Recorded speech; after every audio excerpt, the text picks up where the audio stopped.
season. Duck season. Rabbit season. Duck season. Rabbit season. Duck season. And that, my girls' gazing days, is your sign to watch Marvel's latest TV miniseries. Hawkeye is a 6 episode Christmas in New York special, only one in the slew of Marvel releases in the year of our Lord 2021. Honestly, I was kind of hesitant going into this one because, let's be real, who is doing it like her? I actually did bite a kid once. But Hawkeye, in its own grounded, quiet way, managed to round the year off perfectly. It felt cozy, and not just because of the festive feels, but because of the balance of thematic elements.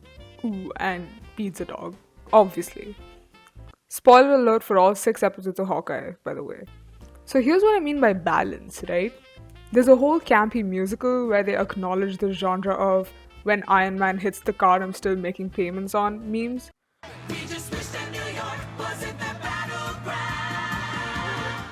And they finally acknowledge the downfalls to being a hero. But this is contrasted with how Kate Bishop is excitedly entering the world herself, and how, despite its perils, heroism is a rewarding job. Now, this seems like a self-important, dramatic sequence that has been a part of several Marvel movies, but due to the addressal of the downsides first, we're able to accept it a lot more easily.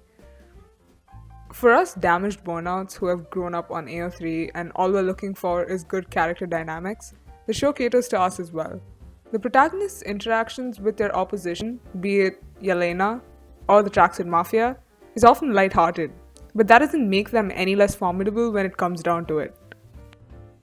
Kate Bishop herself raises some very important thinking points. While she's obviously an extremely charismatic character played to perfection by Haley Steinfeld, we are often reminded of her immaturity, arrogance, and the privilege due to the life she was blessed with. There's also a nice touch of youthfulness that doesn't seem cringy. It's a weird flex, but sure. Most of the time. The LARPers are brought in, and initially the dramatics can't help but deliver a solid dose of secondhand embarrassment, especially since we see them through Clint's tired eyes. But then we're shown them being useful allies, and you know what? It's what they deserve. Can't wait to see more of this dog man.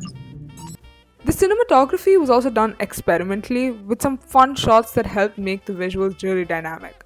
For example, this 360-degree single take really worked, putting us in the car with the buddy cop duo and making us feel the emotions that they were feeling. Some other shots didn't work, in my opinion, such as these intense Matrix-like scenes, but it was refreshing to see a change in blocking either way. Does this show have its flaws? Sure.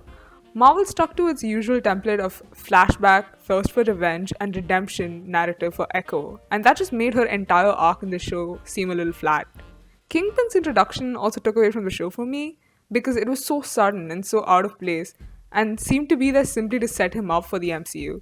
This is just my opinion before I get any shoes flying my way. However, that doesn't take away from its grounded, balanced, and most importantly, fun approach to telling a story. This makes it a great template for a comfort show. With characters you can't help but like, pretty visuals, and fulfilling themes, Hawkeye proved to be the perfect treat for the festive season. Now, if you'll excuse me, I'll have to go set up my Kate Bishop shrine. I hope you enjoyed this video. Either way, have a great day.